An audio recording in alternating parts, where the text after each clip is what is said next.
My mother never came to meet me at Bursley Station when I arrived in the Five Towns from London, much less did she come as far as Knype Station, which is the great traffic centre of the district, the point at which one changes from the express into the local train.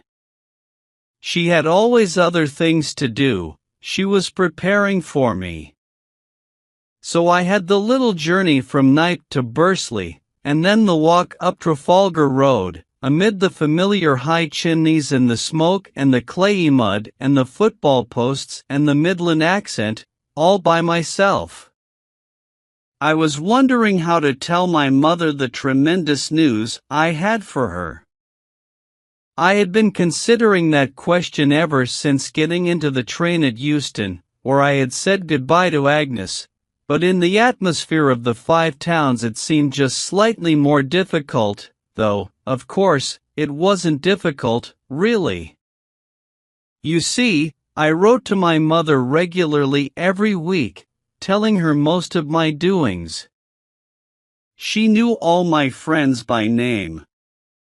I dare say she formed in her mind notions of what sort of people they were.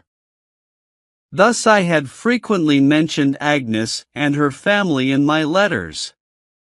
But you can't write even to your mother and say in cold blood, "I think I am beginning to fall in love with Agnes, I think Agnes likes me, I am mad on her, I feel certain she likes me, I shall propose to her on such a day." You can't do that. At least I couldn't. Hence it had come about that on the 20th of December I had proposed to Agnes and been accepted by Agnes, and my mother had no suspicion that my happiness was so near. I had come to spend Christmas with my mother.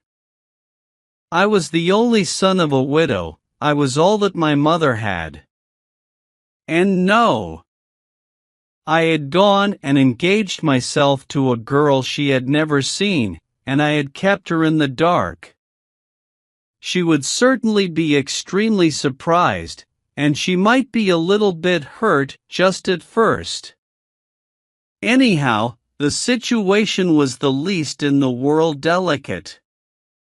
I walked up the white and front steps of my mother's little house, just opposite where the electric cars stop, but before I could put my hand on the bell my little plump mother, in her black silk and her gold brooch and her auburn hair, opened to me, having doubtless watched me down the road from the bay window, as usual, and she said, as usual kissing me, "Well, Philip, how are you?" And I said, "Oh, I'm all right, Mother. How are you?" I knew instantly that she was more excited than my usual arrival. There were tears in her smiling eyes, and she was as nervous as a young girl. She did indeed look remarkably young for a woman of 45, with 25 years of widowhood. The thought flashed across my mind, by some means or other she has got the news of my engagement. But how? But I said nothing. I, too, was naturally rather nervous. I'll tell her at dinner, I decided. There was a ring at the door. She flew, instead of letting the servant go. It was a porter with my bag. Just as I was coming downstairs again, there was another ring at the door. And my mother appeared magically out of the kitchen, but I was beforehand with her, and with a laugh I insisted on opening the front door myself this time. A young woman stood on the step. "Please, Mrs. Dawson wants to know if Mrs. Durrance can kindly lend her half a dozen knives and forks?" With pleasure," said my mother, behind me. "Just wait a minute, Lucy. Come inside on the mat." I followed my mother into the drawing room, where she kept her silver in a cabinet. "That's Mrs. Dawson's new servant," my mother whispered. "But she needn't think I'm going to lend her my best, because I'm not. I shouldn't, if I were you," I supported her. And she went out with some second best in tissue paper, and gave it to Mrs. Dawson's servant. After that my mother disappeared into the kitchen to worry an entirely capable servant. And I roamed about, feeling happily excited, examining the drawing room, in which nothing was changed.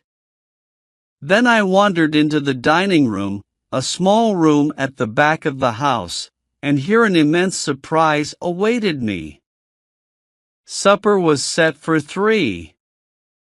Well, I thought, here's a nice surprise.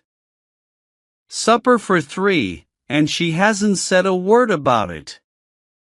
My mother was so clever in social matters, and especially in the planning of delicious surprises, that I believed her capable even of miracles. In some way or other she must have discovered the state of my desires towards Agnes. She had written, or something. She and Agnes had been plotting together by letter to surprise me. Agnes told a lie that she could not possibly come to Bursley for Christmas. And my mother had hidden her somewhere in the house, or was momentarily expecting her. That explained the tears, the nervousness, the rushes to the door. I crept out of the dining room, determined not to let my mother know that I had secretly viewed the supper table. And as I was crossing the lobby to the drawing room there was a third ring at the door, and a third time my mother rushed out of the kitchen. By God!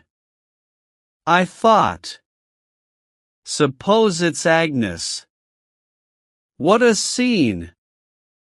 And trembling with expectation I opened the door. It was Mr. Nixon. Now, Mr. Nixon was an old friend of the family's, a man of 49 or 50, who was very wealthy. He owned 175 cottages in the town, having bought them gradually in half-dozens, and in rows. He collected the rents himself, and attended to the repairs himself, and was celebrated as a good landlord, and as being almost the only man in Bursley who had made cottage property pay. He lived alone in Commerce Street, and, though not talkative, was usually jolly. He was my mother's trustee, and had morally aided her in the troublous times, before my father's early death. "Well, young man," cried he. "So you're back in out Bosley." It amused him to speak the dialect a little occasionally.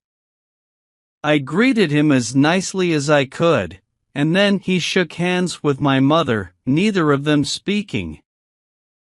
"Mr. Nixon has come for supper, Philip," said my mother.